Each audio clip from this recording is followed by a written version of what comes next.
Hello, I'm Jonathan Bowman-Perks and welcome back to my favourite time of the week. And as part of the Inspiring Leadership series, I'm here with James Knight MC, which stands for Military Cross, one of the highest awards for bravery, a couple of levels below the Victoria Cross. So James was on attachment with the army and he was in a platoon when his warrior got stuck in a ditch and pinned down, which meant the enemy in Iraq, where he was fighting, started to close in on them and try and kill people. For some 8 hours, James and his platoon held the cordon. James kept them all together, but he says the award, very modestly, was for the platoon, not just for him, because the soldiers in it fought together well and held off rocket attacks and machine gun attacks and all sorts against them for some 8 hours during the day and night, until they got the vehicle rescued and they could all get out of the situation. So one hell of a story.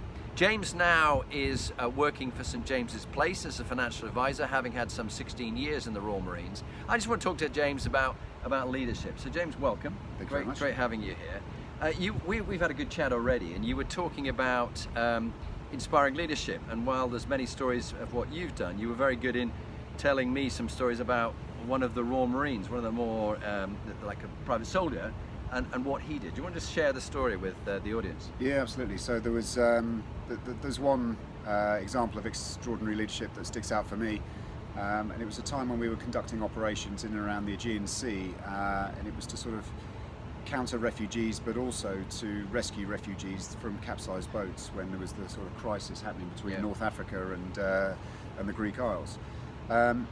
And there's one particular example of leadership that I want to sort of single out, and without naming anyone or naming the organisations involved, but within a small team of Royal Marines, this young corporal, he was on board a ship that had a number of different cap badges, organisations on it, and they were asked to do some stuff that went well beyond their terms of reference and well beyond the terms of reference of anybody on that ship.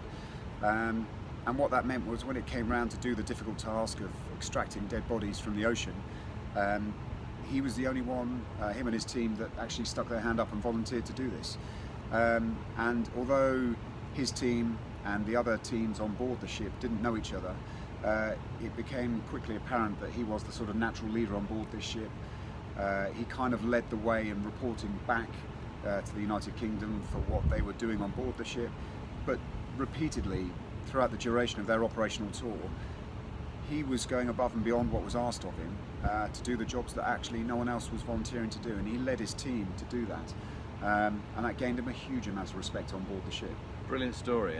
And so how would you apply that to people who are in, executives in business, with the people they've got working for them? What's the key message for you that you learned from that time?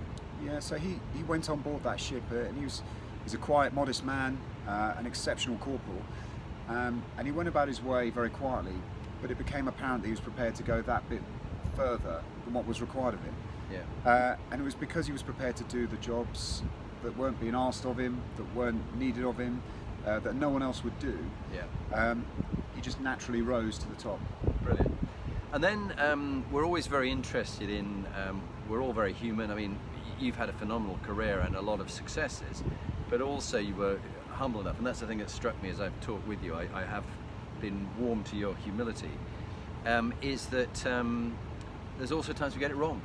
So you had a story you were sharing with me when you actually got a bit wrong. Do you want to share it with everybody what it was? Yeah, absolutely. So I shared with you one story, but there are many, of course. But I think it's when I first became a troop commander, and it was on exchange with the army, and I was overly ready to strip out any authority that I had in an attempt to effectively win over the affections of the men I commanded. As a consequence, it kind of worked initially, but then it kind of meant I lacked the authority I required in certain more high pressure situations. And so, without giving the men I commanded any boundaries or limitations, I had eroded my own authority, because I thought it was better to be close friends with these people, and I thought that's what they wanted, but actually what they needed was this authoritative figure that gave them sort of guidelines. Years later, when I became a company commander, I saw similar traits in my troop commanders, and I completely empathised with them and what they were doing. And we spoke about it at length I don't think it's something you can readily stop, and when I turned my back on it, it continued, and you accept that. And I guess that's for them to learn themselves and understand how they can erode their own authority by just doing some simple things wrong. And it was nice, you talk about how you and your wife with your 3 young children found that they need boundaries too. We all need boundaries. If there aren't boundaries, people will abuse it, or even they just feel a bit lost, don't they? Which leads me on, I was going to end just with, in the last minute or two, with a couple of top tips. You were talking about this idea of being empowerment, how much you empower. Do you want to say a bit more about that? Yeah, top tip there? So I've always felt that we can sort of extract more out of the people we employ, and I've always looked to sort of strike that balance in terms of finding out who are the people that like to work with a high degree of autonomy and those that perhaps don't like a high degree of autonomy as well. But I have found when we've achieved the best results, it's because I've been hands-off, so they've had less from me, and we've heard more from them. And so my sort of top tip, if you like, is to really let go of people. And one of my old COs said to me, let go to the point where it starts to feel uncomfortable, and that's when you know you're getting it right. And that's stuck with me. Brilliant advice. James, thank you.